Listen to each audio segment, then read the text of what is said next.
Hello and welcome my partners in crime. Welcome back to another true crime. We could say, is it solved? Is it unsolved? I don't know, it's one of them cases. I don't think this case will ever be solved, to tell you the truth. Listen, before I start on this case, I want to go to the background of this case. I done the Lee Broxall case, and we done Kevin Hicks' case, didn't we, and Reese Collins' case.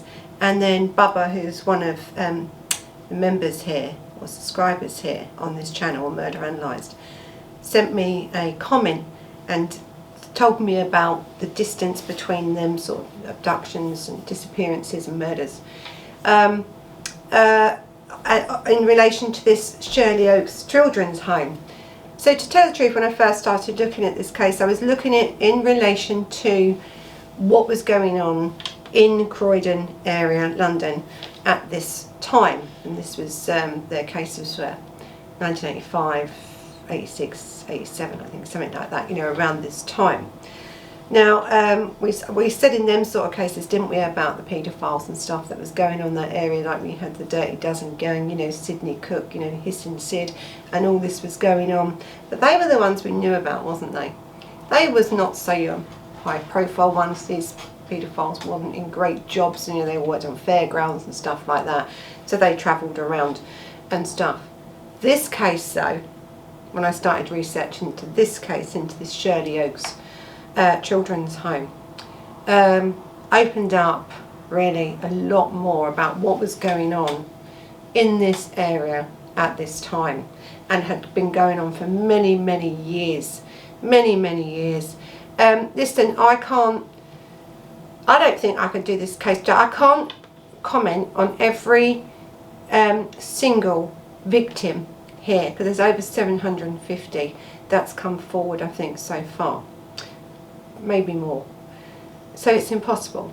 I can't even comment on how many paedophiles. I can't name them all, because there's just so many. I'll be here all day that worked and was in this, you know, these children's homes in Croydon at that time. You know, I think there was 177 different allegations of some form of abuse from people. We're going to talk a little bit about, in this case as well, some of the inquiries that had gone on, you know, or investigations that had gone on as well, and how they've worked, how they haven't worked. So listen, there's a lot of people over the years since this sort of come out into the light that have investigated, you know, and some people have investigated this for like 18 months at a time, have put a lot of work and effort into these cases and this sort of abuse. So, you know, I have to acknowledge them, and it's their work that I've researched to do this video on them, on these victims and these survivors of this terrible, you know, children's homes in Croydon at this time. The main one being the Shirley Oaks children's home in Croydon, or as it is known now as Shirley Hill, really, so you can imagine. So that's a sort of the bit of a background on why this case. So listen, there goes out a trigger warning with this case straight away, because we are going to talk about child sexual abuse, physical abuse, emotional abuse, racial abuse, physical abuse, right? Every abuse you can possibly think of, we're going to talk about. We are also going to talk about suicide, or where people have thought that someone took their own life, but it looks like now it could be a lot more sinister than that.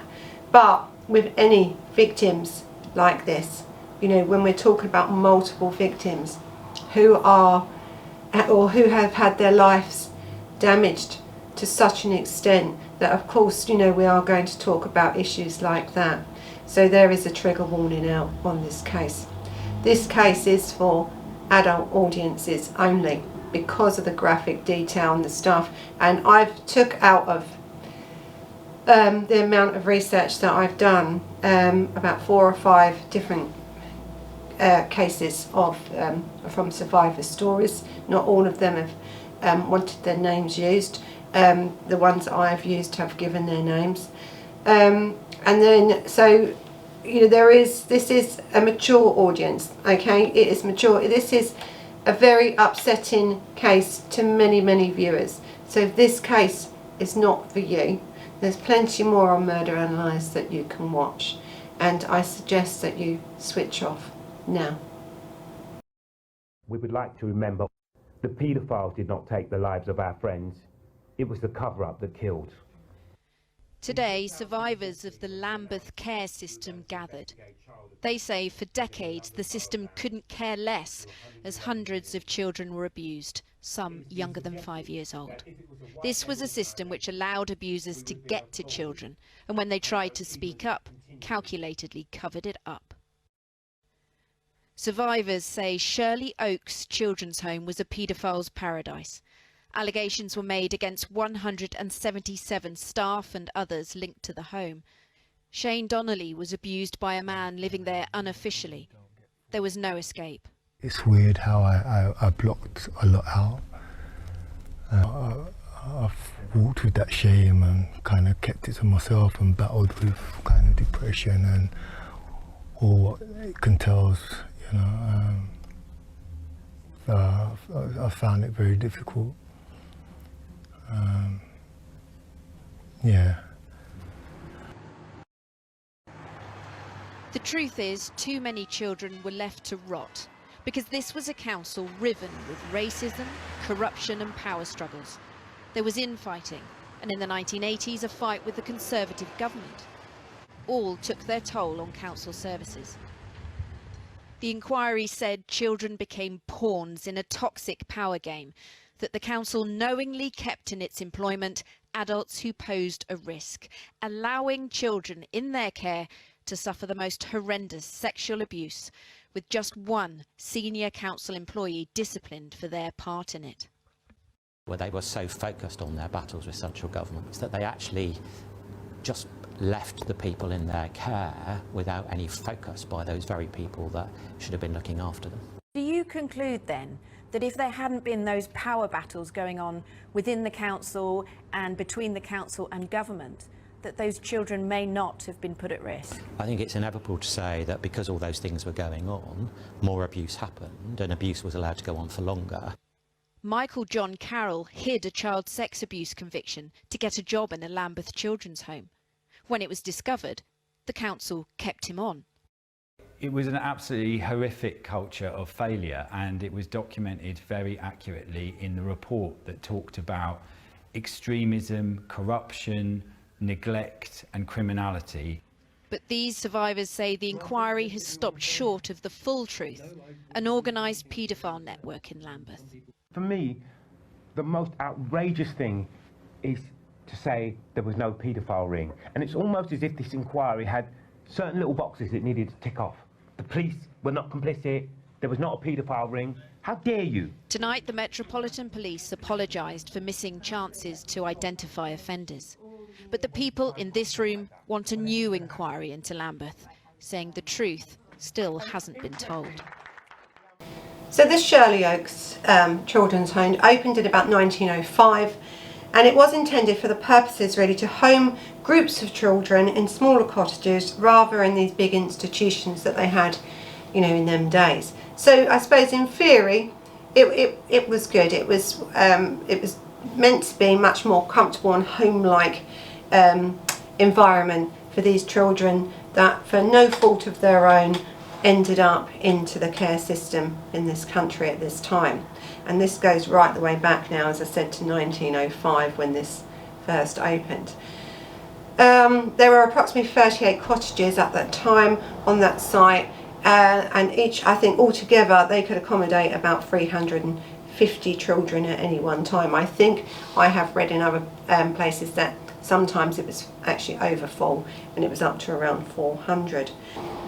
Now by 1965, this approach sort of became a little bit outdated, or that's what they thought.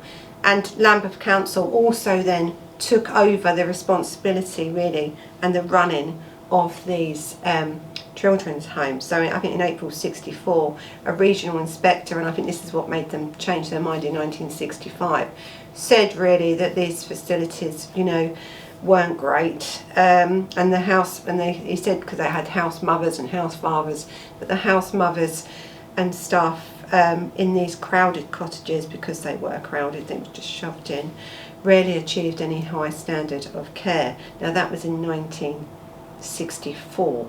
So then, of course, Lambeth Council stepped in, and we all think, great, someone stepped in, you know, they're going to now, you know, change this sort of way that we treat children in care. And oh my God, you know, the failings from there on were just shocking. Now I want you to really remember this part that I'm going to tell you about this Shirley Oaks children's home, because it had its own school. It had its own medical centres and facilities, its own leisure facilities for these children, right up until it closed in 1983. Now, what's really relevant about that, because if now these children have got no way of escaping this, you know, they can't go to an outside school and tell an outside teacher or an outside friend or something that's not related in this care home about anything that's going on. The medical facilities, you're not being taken to a hospital, you're being taken to a facility on site, aren't you? So again, you can't tell a doctor's not really seeing if there's any physical damage to you done by the abuse that you have suffered, are they? Because really everything is kept in-house, everything. Even your leisure facilities, you're not going to a local park areas, they're not doing this, that and the other. You are kept, aren't you? You are trapped. You are trapped with these people. So this is a really important point as we go through this, because these children had no escape from this. Now, sort of an overview of the investigations and all the different operations and different things that, you know, was going on or that started going on. So Operation Trawler, that was in July to November 1998, and this was led by Detective Chief Inspector Clive Driscoll. Now, there's issues with this, and you'll see clips later on about you know, Driscoll's investigation and how it was stopped and this, that and the other, but that was the first investigation where issues were raised about what was going on in this Shirley Oaks children home. The borough of Lambeth in South London, a prime focus for the independent inquiry into child sex abuse led by Justice Lowell Goddard. Her team will look at what went on in children's care homes here more than 30 years ago and review decisions taken by the police that are still contentious today. Perhaps none more so than what led to the removal of an officer from a sensitive inquiry and what happened to the information he had. And at the heart of this story is one fundamental issue: the uneasy relationship between the police and those in power. Now, I did 34.5 years in the Metropolitan Police Service. I'm immensely proud to have been a police officer and immensely proud to be a Metropolitan Police Officer, but this is the one period in my career which just troubles me greatly. In 1998, Clive Driscoll was a detective working on a delicate case. Police in Liverpool had arrested a man called John Carroll. He was accused of offences in Liverpool and Lambeth. Carroll had been the manager of a children's care home in Lambeth, and Driscoll's job was to pick up the London end of the inquiry. This story begins with Driscoll's investigation, Operation Trawler. The prime focus of inquiries was this man, John Carroll. He would eventually plead guilty to 35 charges of indecent assault and buggery of young boys in the 1970s and 80s. He was sentenced to 10 years in jail. Police in London continued to look into Carroll's past. They wanted to be sure the full extent of his abuse in Lambeth care homes had been uncovered. It was becoming clear there were still people who might be able to shed light on his activities. Driscoll investigated through the autumn of 1998. These confidential papers record the work he was undertaking. Driscoll was told Carroll liked to get among well-known people in the local community: dignitaries, police officers, councillors. Scotland Yard launched its own internal review nearly 3 years ago. It's now being overseen by the Independent Police Complaints Commission. Now Justice Goddard has made Lambeth a priority. The questions they are looking at go to the heart of policing. Officers take an oath to act without fear or favour. Did they do that in this case? And also other homes related to Lambeth Council within this site, this area. And you'll see a picture of all the different sites up when you, but this was the first major, I think, investigation into allegations of abuse in these homes, and that was in 1998. Now remember, from July to November, not a very big investigation. That had no fault of Clive Driscoll, this chief inspector. He was stopped from doing his job. The next, I think, investigation, which the police said is a great investigation, a thorough investigation, and a lot of that from this investigation. This was Operation Milton, and this was from November 1998 to July 2003. So quite a thorough, quite a long investigation, as it seems on paper. And they said that this operation, the Met Police said that they felt was one of their best operations they've had. But to tell you the truth, when you're looking at the facts really, and you're looking at the statistics of what makes a great operation come together, the success of an operation, especially over this period of time, when you've only actually had 3 convictions of paedophiles in that time, I don't know if it was such a great investigation. And then we find out later on that the investigation from the first Trawler investigation, his work, Driscoll's work, his evidence, the people he wanted to interview, this, that and the other, wasn't then brought forward or investigated in this one. I don't know, I think there's some failings in that too. Good work, because they brought a lot of people together, and it really, I suppose, opened up, and on the surface looked like they was doing a great job. But I don't think, when you only have 3 convictions out of 40 different paedophiles that were known at that point and investigated at that point, I don't know if that's such a great, if you can say that's really great or not. I'll leave that down to you. And then of course we've had the independent inquiry into sex abuse, and that was from March 2016 till 2020. It has been thorough, but has it gone far enough?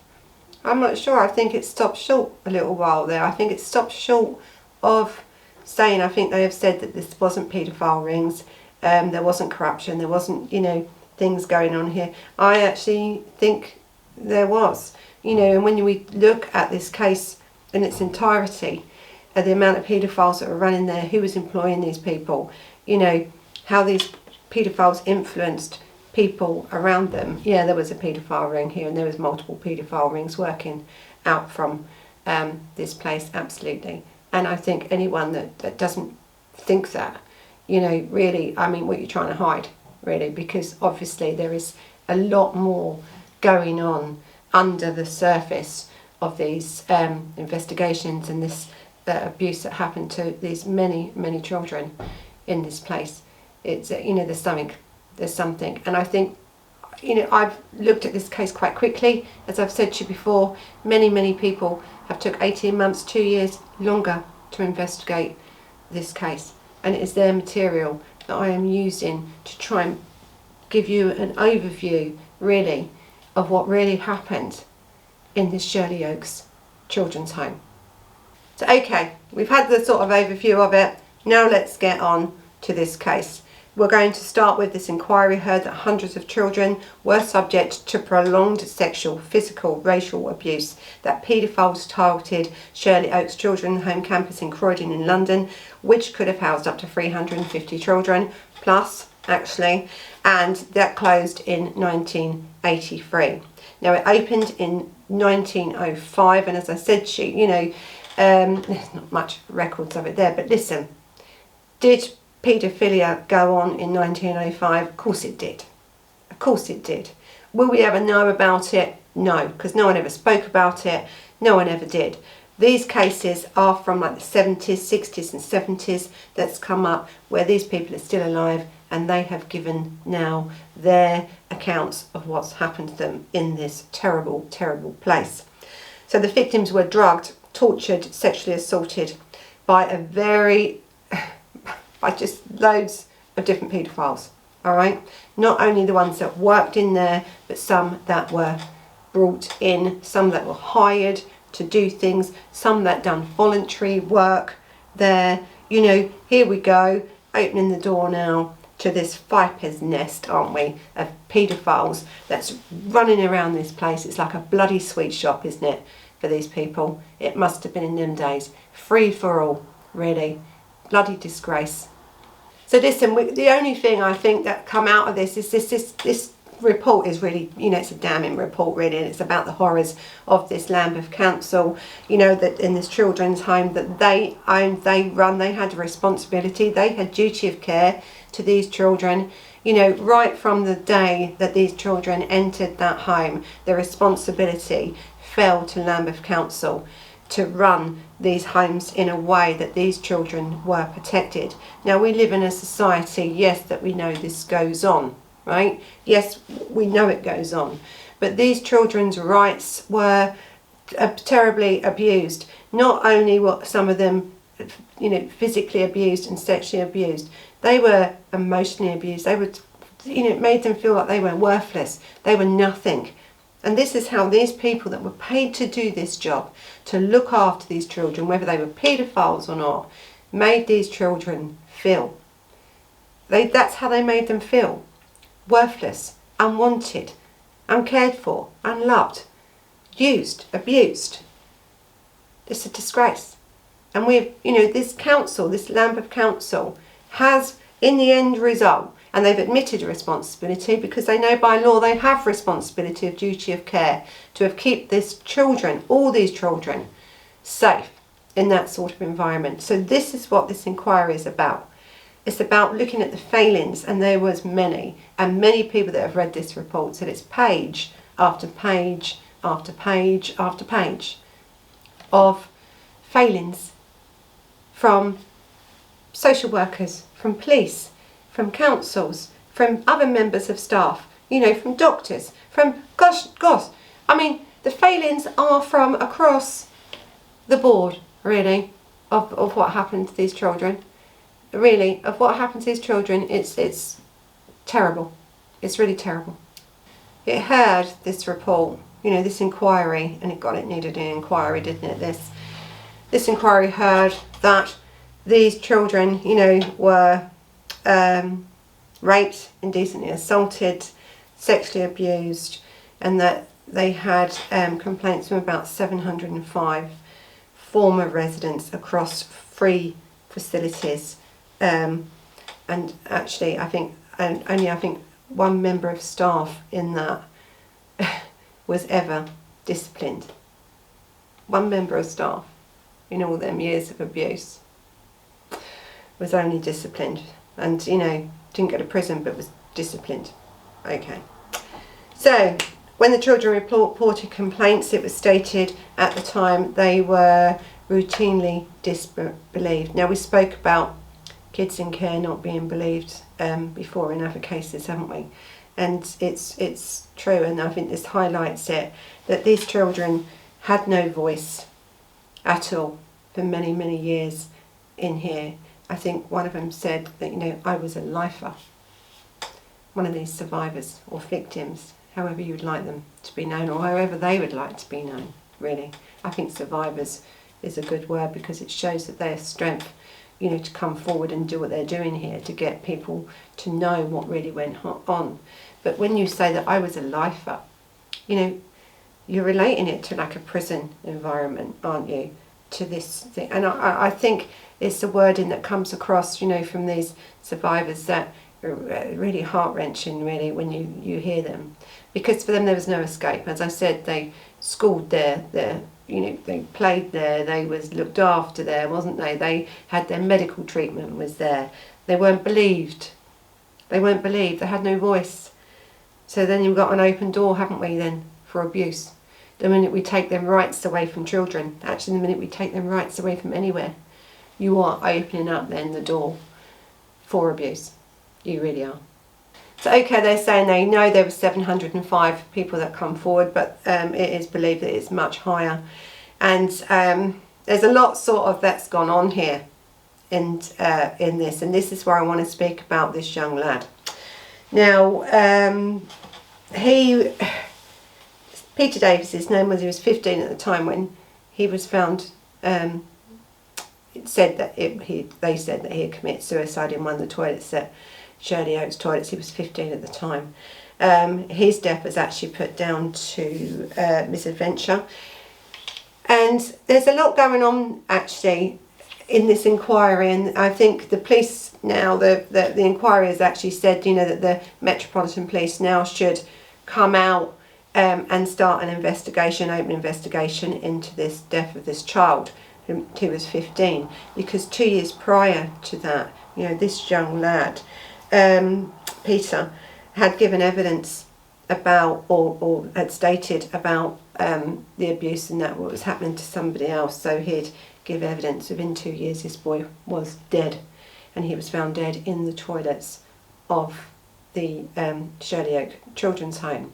Now the issue is with that, one, yes, he could have took his own life because of what the abuse and God knows what else was going on here. That's, he could have, but the staff members never told police that he had been or said allegations were made from him about sexual abuse or witnessing sexual abuse of other, you know, residents at this time. So there is always then, the minute you have somebody that's died in suspicious circumstances, after making allegations like this, and he's still in this children's home under the protection, should we say, of Lambeth Council, and with the people that he's made the allegations against are still there. You know, safety is a thing here, isn't it? So I think it is correct that this inquiry has asked the Metropolitan Police to reopen this case of this young lad. You know, and his evidence has been put aside under the 100-year rule. Now that is because he was a child, you know, and I think that's why it was, or it could be for other reasons, but I would assume it was because he was a child. But even so, that evidence now, this reinvestigation of this young lad's case is of the highest importance, really, to find out what really happened to this young lad. Because we've had many, haven't we, care homes and stuff for children all over the world, actually, that they have now found out that there's been multiple murders by some of these people to the residents of them homes. Now, we don't know, do we, about this young lad, this Peter Davis, who was 15 at the time of his death. But yes, I would say it's suspicious, and yes, I would agree, and I think that everyone should be called in for an inquiry, the reopening of this case into that, because it's really, really important. You know, if nothing else comes out of this, you know, this needs to be sorted, doesn't it? This boy should not have been allowed just, you know, misadventure. That was it. Closed, that's it. Evidence put away for 100 years. It isn't right. It's not right. And it needs to be done. Something needs to be done here. So this inquiry, this into Lambeth Council, they examined, I think, the 5 facilities there: the Angle Road, South Vale Assessment Centre, Shirley Oaks and Ivy House and Monckton Street, dating back to the 1960s. That's how far this inquiry went back. It reported highlighting cases of Michael John Carroll. Now, I've done Michael John Carroll before, and we'll be talking about Michael John Carroll in this video. Now, Michael John Carroll, if you haven't heard from him before, is a prolific paedophile, and he was a member of the staff at Angle Road Children's Home, and he failed to disclose in 1970 that he already had previous conviction for child sexual abuse. But he retained his position, you know, when this was eventually come out. So they didn't get rid of him. So they found out that he had a 1970s conviction. He was hired by, you know, Lambeth Council. He was hired to run, you know, a house father or whatever they want to call him, to run this Angle part of this, you know, Lambeth Council's children's home, where he had total charge of everything, even though he had an offence against him. Okay, he says that they said that he lied on his on his application, that he didn't say that he had a conviction. And then I think it was another council or borough in London where he went to try and foster a child, and they said no, because they came up about this conviction, then came up when he was trying to foster a child, a known paedophile trying to foster a child at that point. And so he went back to the school and said, oh no, what they're saying is, oh, he said it's the police just sort of not just made it up, but it wasn't what it was meant to be. So they said, okay, don't worry, and give him his job. Now, right, so we didn't have a sex offenders register and everything like that really in them days. But when you have been told that you have a paedophile that's working in a children's home, where every part of that child's life is dictated to by what goes on, schooling, doctors, everything, and then you put in charge of one of them houses that looks after these children, a paedophile, a known paedophile, someone that has had offences against children, you know, I don't know now how they can get out of that. You know, whether they think it's a mistake. They've been told now. They've been told. They knew. And they still allowed him to retain his job. Actually, he ran it. He had total control over that house and them children. And also the hiring of other people to work in that house. Now, your definition of a paedophile ring may be different from mine. People think paedophile rings are people that get together and rape and murder children, and that is sometimes the way they are. But paedophile rings run on one getting into something and bringing others in, right? So one, and this man, this Carroll, loved the high profile. He wanted to be known. He loved it. But he had a lot of high profile friends, this man. And he had a lot of people, you know, these were teachers, these were social workers, these were, you know, different people from different walks of life that he was hiring to work with these children. Now that's when it becomes a paedophile ring. Because now paedophiles know other paedophiles and know other paedophiles and know other paedophiles. And this is now why we have now paedophile rings joining, coming in to these children's home. Because really, you know, who was going to stop them? Raymond Stevenson was a boy in one of Lambeth's care homes. 18 months ago, he set up a support group for survivors. It is now more than 600 strong. A music producer, he directed a video to highlight the issue of child abuse in Lambeth. He believes police avoided asking awkward questions. Do you think that he should have been spoken to by the police? I know the 4 links you're talking about, and of course he should have been spoken to. Anyone with those connecting pieces of information should be spoken to, whoever they are. Carroll now lives in the Midlands. He declined to speak to us. Here he is, with children in his care, pictures never seen before. By turns he was charming, terrifying, manipulative. Newsnight has heard many conflicting stories about Carroll's world and who is in it. But most people can agree one thing. The story of child abuse in Lambeth and the story of John Carroll has never been fully told. So anyway, it turns out in the end, you know, of course, you know, he's abused kids, hasn't he? He's done everything to these kids. And I think he was subsequently been convicted in 1999 of 34 counts of child abuse, including boys and in the care of Lambeth Councils between 1980 and 1983.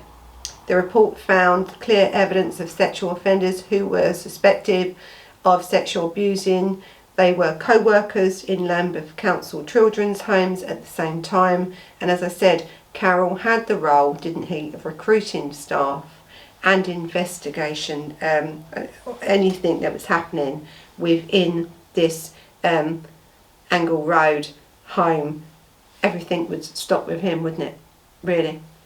So I think this report said that through such poor practice and its failure to respond to concerns and allegations, Lambeth Council put vulnerable children in the path of adults known or suspected of being perpetrators of sexual child abuse. Absolutely. They opened the bloody door, really, didn't they? By knowing. This is what's so bad about this case. They knew what was going on. But no one did nothing. Whether they was a paedophile or not, no one did nothing. I think this report also said that these paedophiles and these people, you know, described these sex offenders, felt like they had this feeling of being untouchable, and the children were left feeling isolated and ignored. I think they felt bloody more than isolated and ignored, really, probably bloody suicidal at this rate. You've got no stopping this abuse, no stopping it at all for these poor children. Isolated and bloody ignored. That's just nothing to say about these poor victims. The report identified this culture of this cover-up and this lack of concern on the day-to-day lives of these children. Absolutely. There was a cover-up. There was a paedophile rings, there was covers-up, there was cover-up. Of course there bloody was a cover-up. This went on for bloody years. 705 people have come forward so far. 705. Most of the other people are dead by now. Right? They're dead. Or they're too scared to come forward because their lives have been absolutely destroyed by what was going on. These people were made to feel unworthy, unwanted, uncared for. They were abused sexually, physically, you know, got every sort of abuse that you can possibly think of. And we wonder why people don't come forward. They wasn't heard then. And you'll hear some stories in a minute of where these kids tried to say. They tried. You can understand really that this is a tip of the iceberg. 705 people come forward. Tip of the iceberg with this. I think this report, as I said, this, you know, any inquiry is good, but the inquiry should be thorough. Absolutely thorough. And I don't care who you are, what you do for a living, or anything else. You need to be interviewed. You need to be interviewed. You need to tell what you know. You need to be held to account if you've done anything that you shouldn't have done. You know, we need as a public to know, because we don't live in them times anymore where children are being made to keep quiet, to have no voice. We don't live like that. Children have rights. We now have people like myself and others that do much to get these cases out there, to be heard, to make people aware of what's going on. And so the police should really, especially now in this case, really open another investigation, really, into a lot more people that they didn't investigate at the time when this first, second inquiry or, you know, operations by the police was going on. If you're going to do an inquiry or an operation or an investigation into paedophiles, paedophile rings, you need to really get more than 3 convictions to make anyone feel that you've actually done your job right. Now I'm going to go into survivor stories. As I said, if this case for you at this point, you don't feel that this is for you as we go forward now into these sort of survivor stories, it's their truth, they need to be heard. And so this is why I've chose, and I could only choose a few because there was so many, I couldn't possibly get them all in. This one says, I have suffered all my life. Survivors tell of this abuse of the Shirley Oak Children's Home. 4 siblings from the same family describe their experiences while in care in South London. Several members of the Donnelly family spent time in Shirley Oak's Children's Home in Croydon, where people had described suffering sexual abuse, physical abuse and racial abuse. Survivors say Shirley Oak's Children's Home was a paedophile's paradise. Allegations were made against 177 staff and others linked to the home. Shane Donnelly was abused by a man living there unofficially. There was no escape. It's weird how I blocked a lot out. I've walked with that shame and kind of kept it to myself and battled with kind of depression and all what it entails, you know. I found it very difficult. Yeah. I'm going to read it. It describes what 4 brothers and sisters describe of what happened to them in this home. And I think they're actually also appealing for information about her mum, and we'll go into that in a little while longer, and you'll see why they're appealing for information about the mother as we sort of finish with this sort of insight into what they've said. So Shane, and I think with Shane I've got a clip actually of him speaking as well, so you'll see that. He said, "I was a lifer at Shirley Oaks. I was there from April 1968 and I was aged 1 until it closed in 1983." And he's the one that calls it himself a lifer. At its peak there were 400 kids there, and when they were out and about playing it was really fun because they were free. They're out and about playing in the grounds, they were free. We didn't know what the others were going through, that all they was going through the same stuff as what they was. I was abused over 9-year period. It was sexual, physical and racial. At one point when I was 12 I tried to commit suicide. I didn't tell anyone about the abuse until 2014. I was at a funeral of a friend and I got a few of us together.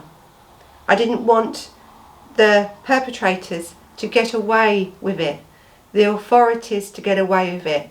I wanted justice. I called Raymond Stevenson, who'd set up a survivors group, Shirley Oaks Survivors Association. Elizabeth Donnelly. I went to Shirley Oaks aged 2 in 1955. I was there until I was 15.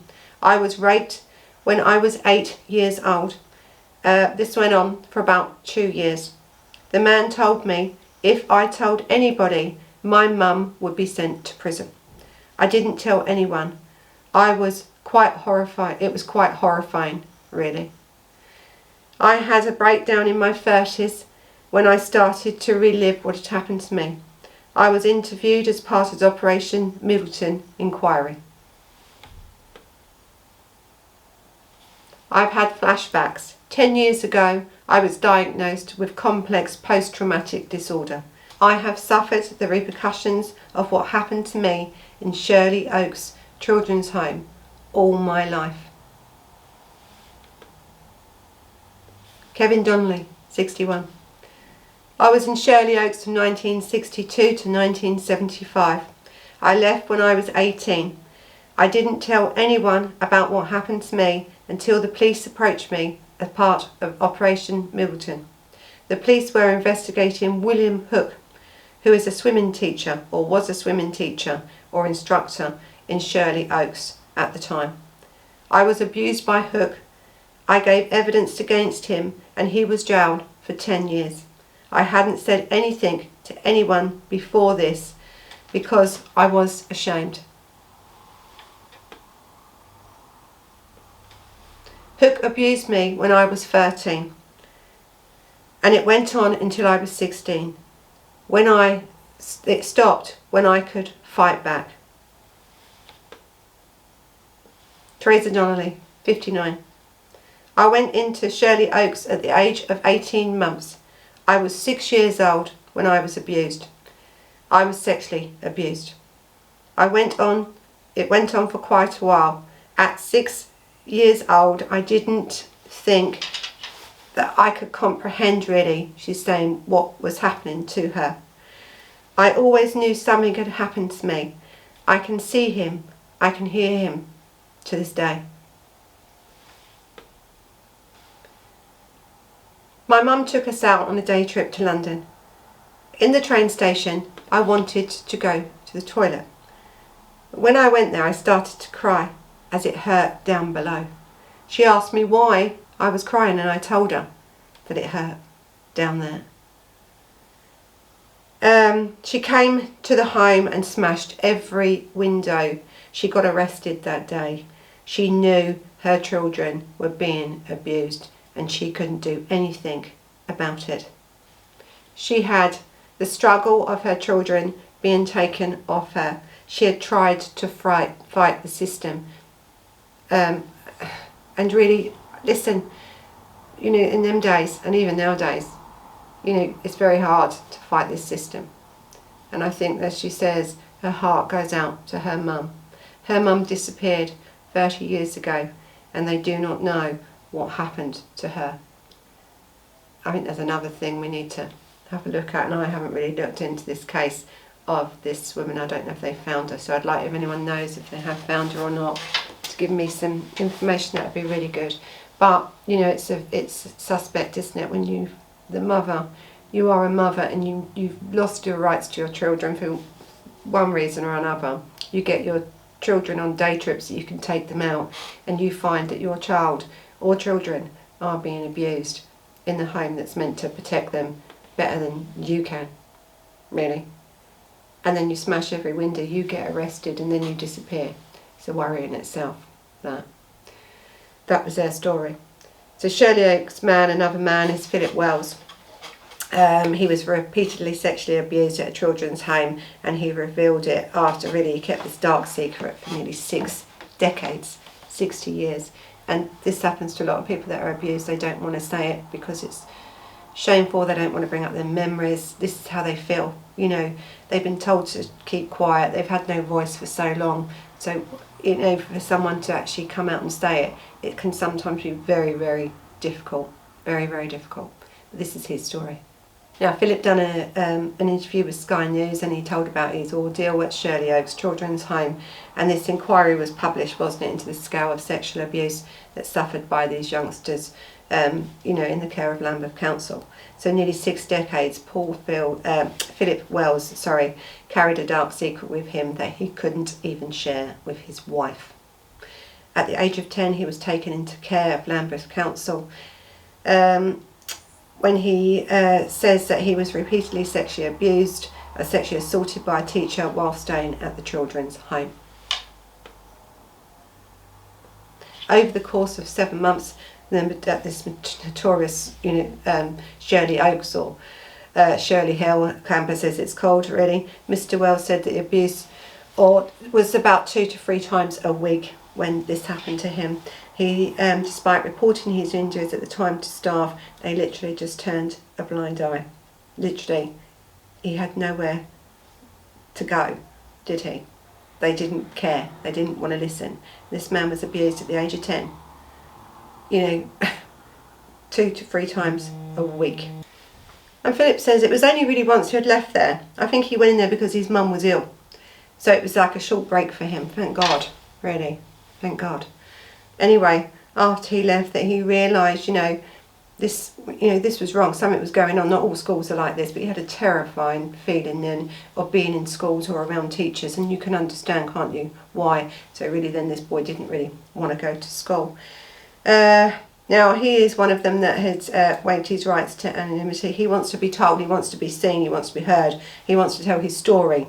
And as he said, he was abused by this, after swimming lessons and stuff, by the swim teacher, and we heard a lot about this swim teacher, and you'll be hearing from a lot of different victims, and I've read loads, and there's a lot about this man, and I'll be showing you some pictures, and we'll be going over some stuff about him in a minute when we have a look at the actual paedophile list, or some of them, should I say. And he said when he was preparing for a Christmas pantomime, he was also abused then, but this was 2 to 3 times a week of sexual abuse that this man had suffered, for a good few years there. It was, it's very sad. As he said, he feels it was because he was blue-eyed, he was this little blue-eyed, blonde-haired boy, with a choir voice. He said he feels like they must have thought, a little angel had been sent here, for this lot, really. This, it's terrible, isn't it, really? But this is what you are thinking about, you know, as I've said to you, many paedophiles have certain looks they want. And, you know, blue-eyed blonde hair is a lot of the time the looks they want. He said, I can remember vividly in my mind. They're not really flashbacks, he says, but it's constantly on my mind. Now, as I said, this inquiry heard that hundreds of children were subjected to the same sort of behaviour as these ones that I have mentioned. As I said, I cannot do all of them, as we would be here for a week. There's that much on this case. Long of them had prolonged sexual, physical, racial abuse, and paedophiles did target groups of paedophiles. Paedophile rings targeted Shirley Oaks Children Home, run by Lambeth Council. And I think with actually Mr. Wells, he came forward because he saw this Rotherham children's sexual exploitation scandal that was going on. And he said it was the people, when he was watching that, he thought, these victims, these survivors of this abuse, to come forward, you know, and it gave him then this insight, you know, he's like, okay, I can do this, I need to tell this story, I need to get what happened to me out there. And so that's why then he contacted Raymond Stevenson, and then he told him then to ring the police. He gave evidence then about what had happened to him. So listen, this survivors group, this Shirley Oaks Survivors Association is there. I think that, not that closes, but I think that you can, if you have been affected by anything that's happened in any of this Shirley Oaks or any of the houses attached, you know, to this sort of Lambeth Council, you should contact them. I'll leave some links down there for you. I think you've got till 2022 to put in a claim for some compensation if you were abused in any way by these people at this time. So make yourself heard. Sometimes it is good to talk about it, but you know, I can understand if you just want to forget and move on, as many have done. As I've said, not only can I not name all the victims or the survivors of this terrible abuse over this many years, I also can't or haven't got the time to mention every paedophile that worked its way through this children's home either.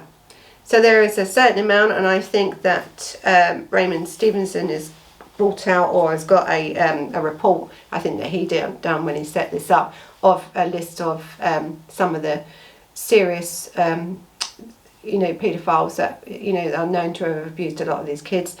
But also there's other lists on here. So I mean, I just haven't got the time, even though I'd love to do it on every one of these paedophiles. So the main characters here are, as we've said before, with this Michael John Carroll, nasty piece of work, been going for many years. So this shocking example of this Michael John Carroll, who ran this, Angle Road children's home in Brixton. In 1966, he was 18 at the time when his first conviction, so that's the first one we know of, and this was in the Wirral Magistrates Court, and his charge was indecent assault, I think, then, on a child, on a young boy in the care at St Edmund's Orphanage in the Wirral. So that was his first charge. This paedophile later married, moved to London in March 1978, took up a job at Lambeth Highland Road Children's Home before becoming the officer in charge at Angle Road in 1981. This is on this site, of Shirley Oaks site. The inquiry found that Carroll did not disclose his convictions, as I spoke about before. So I think in 1985 and 86, Carroll and his wife, because he's married, made efforts to foster a child in the care of the Croydon Council, who conducted background checks. Other officers at Croydon Council actually discovered that 1966 conviction and refused the application. Thank God that someone was looking. Thank God. So while also telling Carroll that they would give him a month to inform his employers, that wouldn't happen these days, I'll tell you that now. If you have been done for any child abuse in any way, have any charge against you or crime, you know, listen, they ain't going to give you a month now to tell. I mean, you know, 1 minute I'm sticking up this Croydon Council, now I'm thinking, what are you thinking? To tell a man that's been charged with abusing a child that he's got 1 month to tell his employers about what's happened. Listen, that wouldn't happen these days. I'm telling you that now. But anyway, they refused his application and told him to go and do that. So according to this IICSA report, David Pope from Lambeth Council, Assistant Director Personal Services, Social Work, and Wainford Jones, Senior Personal Officer, conducted disciplinary proceedings after Carroll finally admitted that he had a conviction of indecent assault. Despite the contradictions, Lambeth recorded that the accounts of Carroll and the police differed only slightly, and that the IICSA found that the disciplinary panel downplayed this significantly of this incident. So, where he should have been sacked and removed from that position, you know, this disciplinary, because you've lied on your application, you haven't said that you have any form of sexual offences against you, right? You've lied. So then they took you to an in-house sort of, you know, disciplinary hearing, and they said, oh well, you can carry on. Anyway, he was given a final written warning for failing to disclose the conviction and allowed to continue his career until 1991. How many people do you think he abused throughout that time, this man? It's just shocking anyway. Carroll continued to work again at this in this house for another 5 years until he was sacked for fraud. So again, we think more of fraud, you know, monetary loss, than we do of physical abuse of a child, you know, and stuff.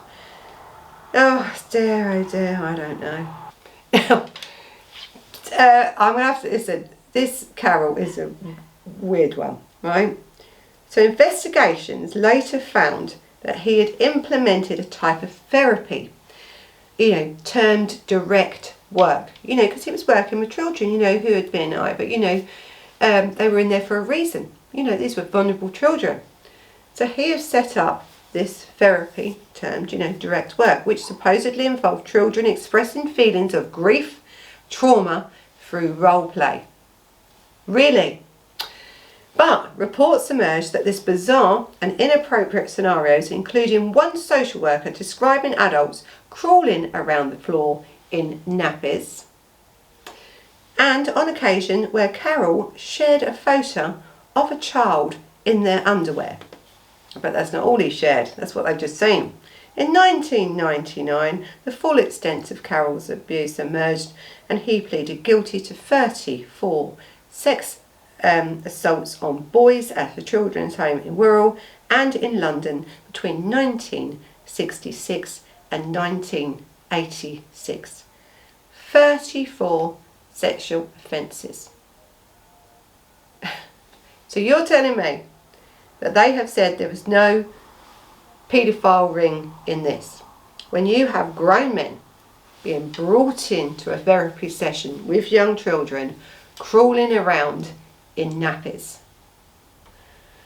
I don't know.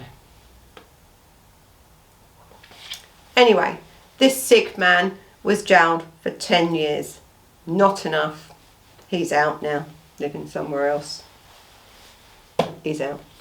Let's talk about William Hook. Now, William Hook was from 1964 to 1974. William Hook lived in Shirley Oaks cottages with children in his care at Lambeth Council for 10 years from 1964.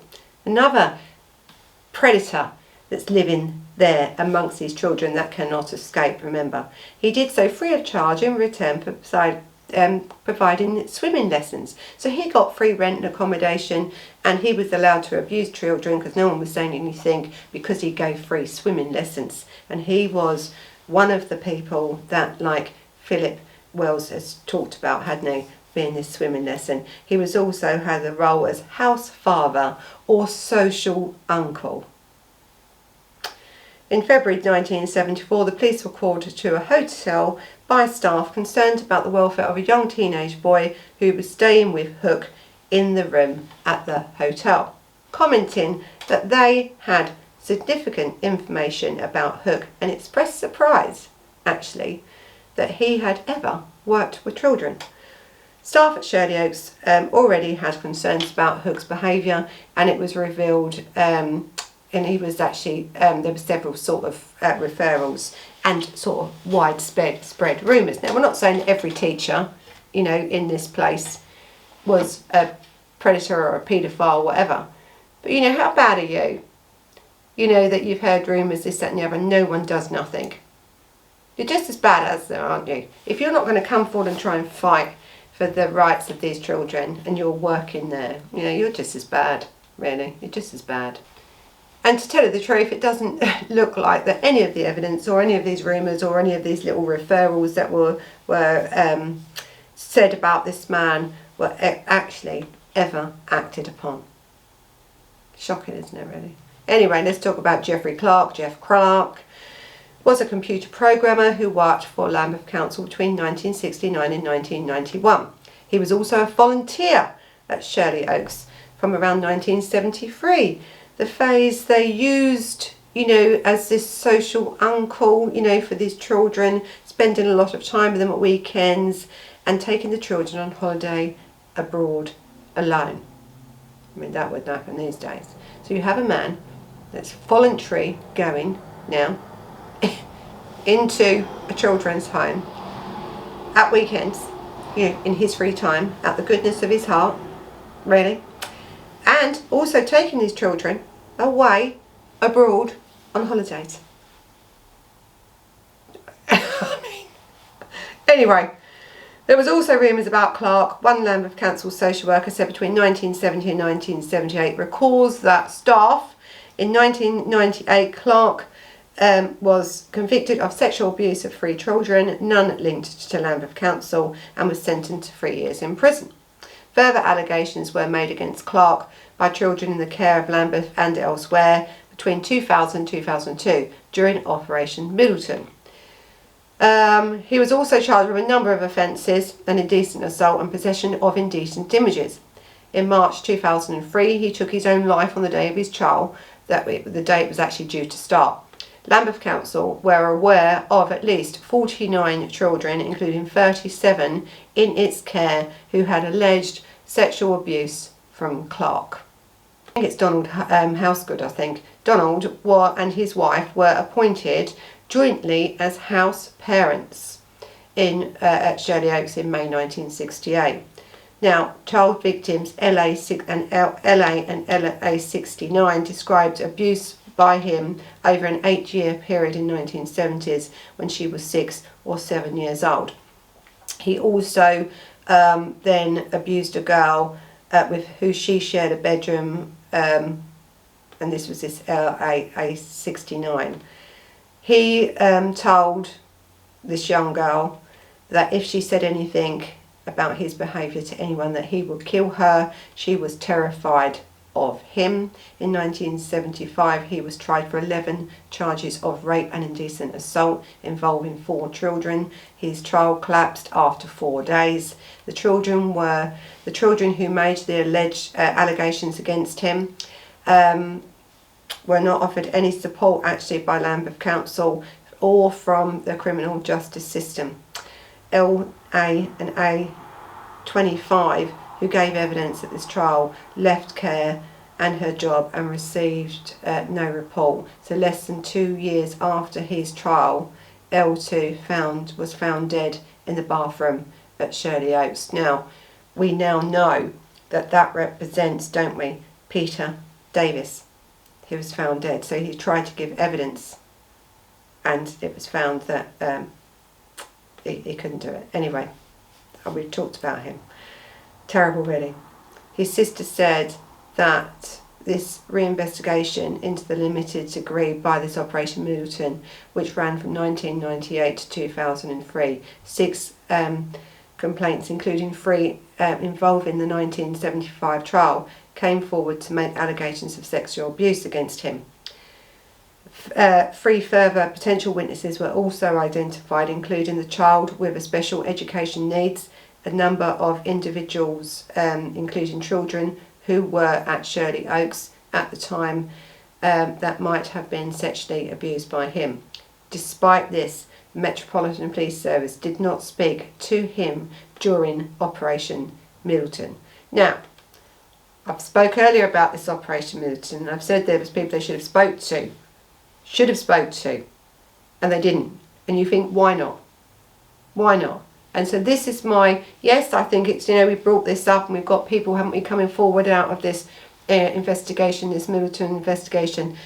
But when you have someone like this, and you have a murder or a suspect murder of which could be of a child that has been a witness to something, and then 2 years suspicion is found dead, this misadventure's death in the bathroom, there's issues here, and this man was no way spoken to by this police force, this Operation Milton, with all these allegations against this man. Why not? And this is the failings of this. So I know the police think it's great that they've had all this, but when you only have 3 convictions in this Middleton, inquiry, you have to ask why. You have to ask why, especially when there were so many allegations against this man. Okay, so Detective Inspector D.I. Simon Morley told the inquiry that this Mr. Paedophile, Hosegood, was not pursued because officers mistakenly believed that all the allegations made against him were dealt with in 1975. Right? Miss Hodgson confirmed that the children's home of Lambeth inquiry, called Chile, mistakenly believed that he had died, and some individuals who came forward and said about this. So, okay, you think someone's, I'm sure the police can find out whether someone's died or not. But anyway, and I think they should have gone back over old records if that's their excuse of why they hadn't interviewed this man. It's not enough, is it? You're meant to have a thorough inquiry, so if he wasn't thorough on that, how can we believe you're thorough on anything else that you're doing in this relation, in relation to these cases? Anyway, he died in 2011 without being a subject to any further police investigation. Another one gone without, any redress for these victims. So anyway, Philip Temple, 1975 to 1977. In 1975, Philip Temple was employed as a house father at Shirley Oaks, although Lambeth Council were not aware of it. He had left his previous employment at Wandsworth Council Children's Home after 2 children made allegations of sexual abuse. Temple was not charged by the police, but he resigned. In 1977, 2 young boys at Shirley Oaks had made allegations that they had been sexually abused by Temple. Their social care files record at that time that they were interviewed by Detective Constable in the presence of their social worker. One child twisted in a chair and his face and hid his face and cried, and the social worker noted that at this point this DC almost ran out of the room, saying that he would not question him further. He was too young. He had later said that he had not questioned anyone as young as these 2 before in this case, like this, in this sort of case before. So what, was he scared?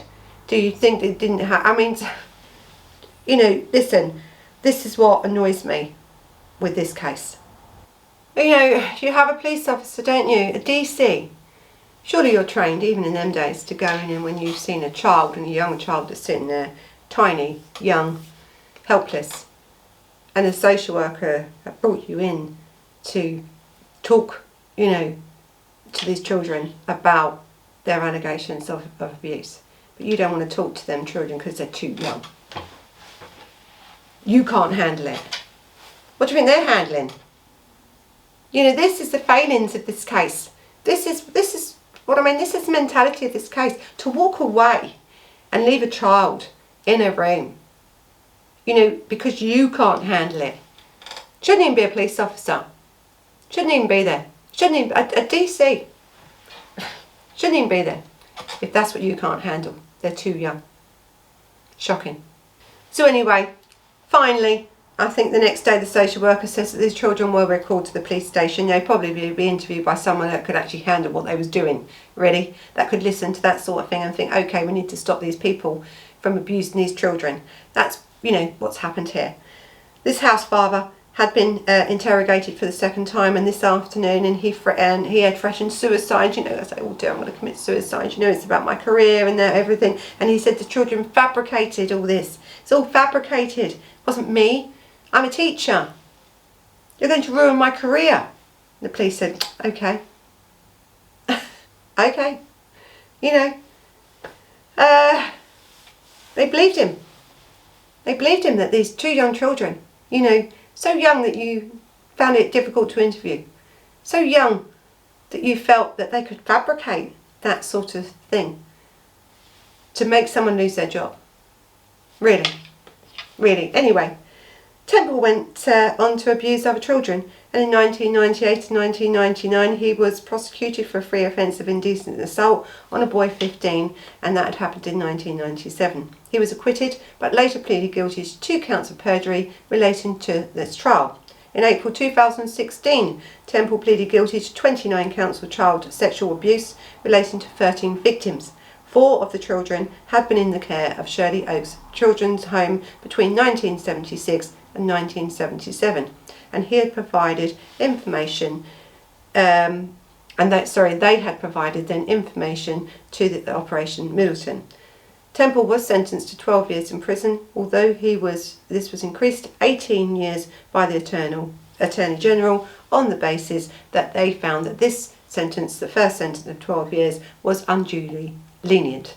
So this how bad this pervert, this paedophile, you know, who you've got allegations going on, you've allowed him to go back to work, he's abused more sadistically to get 18 years. And when you have an Attorney General that thinks that 12 years is not enough, I'm going to give you 18, you are not a nice person. Believe it. These poor children. Patrick Grant, 1977 to 1985. In May 1977, Temple was replaced at Shirley Oaks by Patrick Grant, who became an officer in charge at one of the cottages in August 1977. Patrick Grant was subsequently to work in South Fowl between July the 14th, I think, 1980 and the 15th of October 1981. In February 1978, he was charged with 10 counts of indecent assault on 7 boys. 5 of the children had been in the care where he had worked for a different borough at that time, and 2 of the children lived in Shirley Oaks Cottage. One of these children from Shirley Oaks was also one of the children who had disclosed that they had been sexually abused by Philip Temple. In December 1978, Grant's trial stopped after 6 days, resulting in an acquittal. Despite being accused of sexual abuse by 2 groups of children from 2 different boroughs, senior staff in social care did not undertake any further investigation or institute disciplinary proceedings after his acquittal. In 2019, Grant was convicted of 8 counts of child sex abuse, including in respect of 1 child who had been at Shirley Oaks in their care of Lambeth Council in 1970. Lambeth Council is now aware of at least 15 children who have alleged sexual abuse from Grant, 8 of whom were in its care. Now, and see, now you've gone from one paedophile that's gone, and you've hired another paedophile who's took his place. But we're saying there was no paedophile ring going on here at this time. What a load of bloody nonsense, really. Of course there was. Of course there was. Listen, there's big issues here, isn't there, really? When you look in, and I've only this is just tip of the iceberg, isn't it, here, what I've done? Tip of the iceberg. I've tried to give you an overview of everything that's going on. But I want to now come back to what was actually going on in London at the time, what this mindset of these paedophiles like. They're infiltrated, aren't they? They're school teachers, they're this, they're that, they're running this, they're in the councils, they're in what? Government, everywhere, right? They're everywhere, aren't they?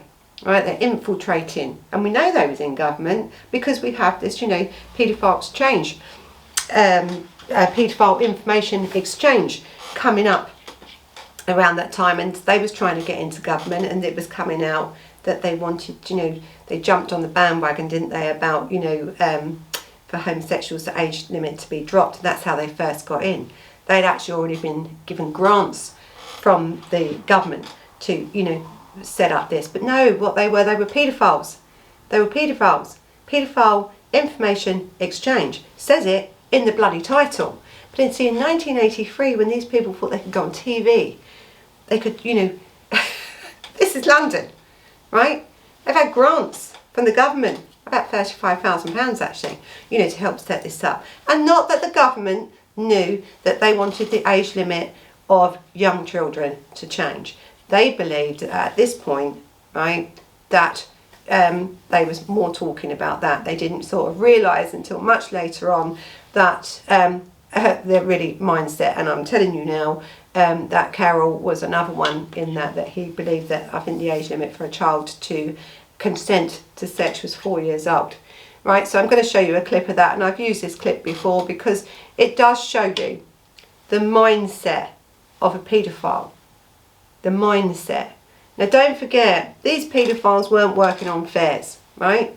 Like the Dirty Dozen gang or Hissing Sidge, you know, they weren't. These were in good jobs. Carroll loved mixing with high society. That's what he wanted to do. You know, paedophiles come from all walks of life. All walks of life. And I think this pie, as they're called for short, this interview that you're going to see is shocking. But it gives you an idea of not only what these children were up against, really, but at that time what society was up against.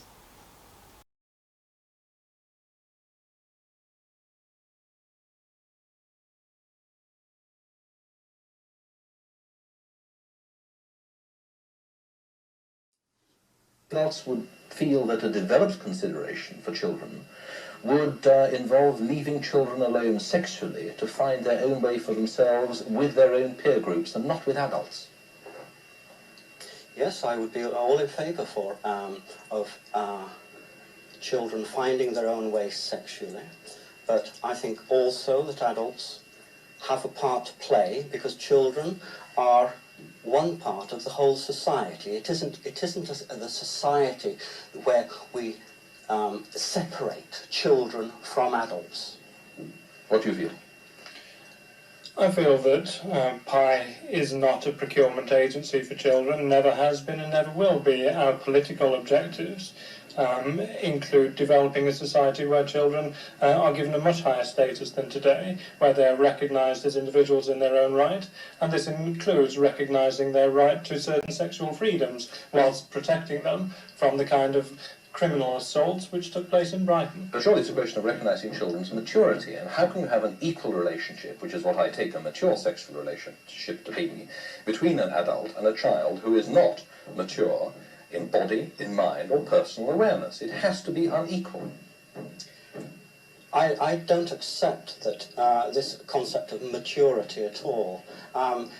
Adults, for instance, aren't necessarily mature. It's a long process. Well, I take it for granted that no adult is probably ever mature, but nevertheless, my state of maturity, or your state of maturity, is clearly different from that of a child of 12. How can there be an equal relationship which allows of sex, which is usually a shocking experience for everybody at some time or another? How can you allow of an equal relationship between two people so unequally positioned at the starting off point? I don't accept that sex is a spontaneously shocking experience. But I'm saying, at some stage or other, there is an element of shocking sex. Not if children are properly educated about sex, and it's an obligation on society to see that children are given a far more comprehensive sexual education from a far earlier age. But in that case, they find it out, they discover this with people of their own age and in their own time. And it is the question of inequality, which I come back to, which I think you haven't answered. Indeed, by your lights, the relationship is unequal in the same way that a teacher-child relationship is unequal, in the same way that a parent-child relationship is unequal. The teacher's not exploiting the child sexually. And nor is a paedophile. Pedophiles do not exploit children. Child molesters using the child's sexuality. No, pedophiles do not use a child's sexuality. Pedophiles develop a mutual sexuality with the child. It's an entirely reciprocal relationship. But you can't say that because of this business of immaturity and the inequality of the relationship. Yes, but the definition of maturity is yours. We don't share it. Well, what is your definition of maturity in this context? So how can a child of 12 make a mature judgment about something like sex for the first time, which it has not the first idea about, and cannot possibly weigh the consequences of it? You're imputing to a sexual relationship heavy judgmental issues which no, I'm not. I'm talking about the intrinsic. physical and psychical response. Yes. A child is able to recognise a pleasurable experience. He is able to recognise a pleasing emotional experience. He is able to express consent and to recognise that this is something he wishes to continue. And a responsible, caring paedophile it always refers to the wishes of the child. It really is shocking. So listen, you know, the Lambeth Council now has accepted all these failings really in this care, and they've apologised, haven't they, you know, to the inquiry, and they are now being hit up for millions. I think it was, I don't know, it's 77 million at the moment. I can't remember now what it is. It's a lot of money that they're having to pay out in compensation. So as I said, the compensation sort of thing ends in 2020. So if you have been affected by anything to do with this home, or you want to talk to somebody, you know, you can talk to the Shirley Oak Survivors Group. I'll leave some links for you. So listen, this has been a case, hasn't it, of ups and downs. Yes, I get emotional, but who wouldn't? Yes, I get pissed off when I hear these things, and I hear police officers and people, paedophiles getting jobs and keeping jobs, and, you know, abusing children that have no way of escape here. I think anyone would. But I hope I've opened the doors for you to do some more investigation. So I'm going to leave some links of the people that really worked hard, really, on these cases, and took 18 months, 2 years, 3 years of investigation and stuff. And I've only used certain clips, but if you want to see the whole clips, the links there will be there for you. So thank you. As remember, you can subscribe, you know, by hitting the subscribe button. You can follow us on Facebook and on Instagram. You can catch this up on podcast on Let's Have a Chat About Murder. This is going to be definitely brought up on Murder Mornings on Thursday mornings, and I know we're going to have lots come back from it. But listen, if you are in any way a victim of anything that we have spoken about here, please talk to someone. You know, please do. And I'll leave as many numbers and different things and addresses and email addresses and stuff as I can to help you, for you to get some help. So thank you for watching. Until the next time. Bye bye.